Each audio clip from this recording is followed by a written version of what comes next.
Okay, this is the little video that you guys wanted on SHM.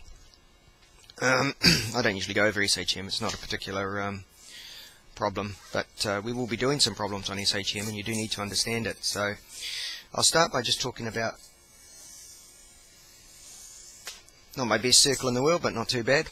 We'll talk about this little reference circle that we use. Now, this is a mathematical tool, and what you visualize is a point on the circumference of that circle going round in circular motion. So this is at a constant speed. So we would have an omega here, or a v, which would be equal to omega a if a is the radius.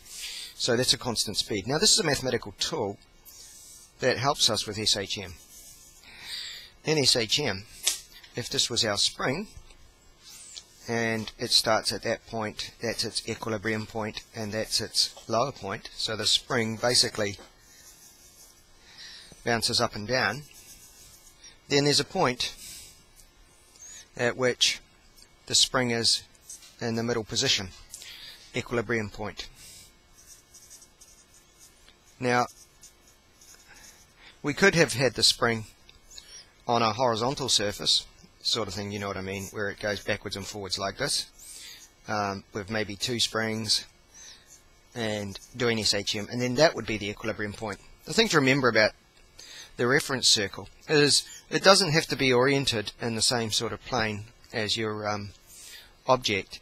You just have to remember it's your tool, and I use this angle, we'll call it theta, as my angle, and therefore if I'm representing this point, if I'm looking at the vertical plane as my projection screen, then it's my vertical plane tells me the displacement. So if on my vertical plane we call this the equilibrium point, then the displacement is how far away from the equilibrium is your object, i.e. how far is the mass away from the equilibrium point. And our circle, which is just a mathematical tool, the projections vertically here onto the screen give you all the information for displacement, velocity and acceleration that you want. The circular motion is not representing, well, let's just say this mass going up and down on the spring is not travelling in a circular motion, but this circle is able to give us the information if we project its movement just in one dimension. It's a really interesting relationship. So if we project this point as it goes round in a circle onto this screen, it will display the motion of the mass going up and down on the spring perfectly. So it displays SHM perfectly. But only one component. And like I said yesterday, when you do complex numbers, you'll find out that you can use the complex E equals I theta in a lot of your equations to do this, and you'll just use the real part. But you'll get to that. Ignore it for now. For now, just recognize that this point going round, if we project it onto a screen, so we're just getting one part of its motion, it displays SHM perfectly. So in trying to figure out where our mass is, because it's quite a complicated movement, and it's complicated because the force is proportional to distance, so the force is changing, so the acceleration is changing. That's complicated. Now, if I want to know the projection as that point goes round in a circle onto this vertical screen, then that's easy. That's, if we're going to call the distance away from the equilibrium d, then that's just a sine theta, but theta equals omega t, based on when the clock starts, a sine omega t. Now omega's in radians. It's radians per second. So radians per second times seconds gives you radians. Alright? So this is a point where we get some confusion too. So a sine of an angle, so the sine of 30 degrees, is equal to 0.5. Right? Now the sine of 30 degrees as a radian is also equal to 0.5. But if you've put in 30 degrees, you better have your calculator on degrees, And if you've put in 30 divided by 57.3, approximately half a radian, then you better have your calculator on radians, because you don't want the sign of half a degree. Alright? So it doesn't matter what you put in here, as long as you know what you're using. So when you've gone from radians per second times seconds, you're in radians. So you better have your calculator on radians, unless you convert it.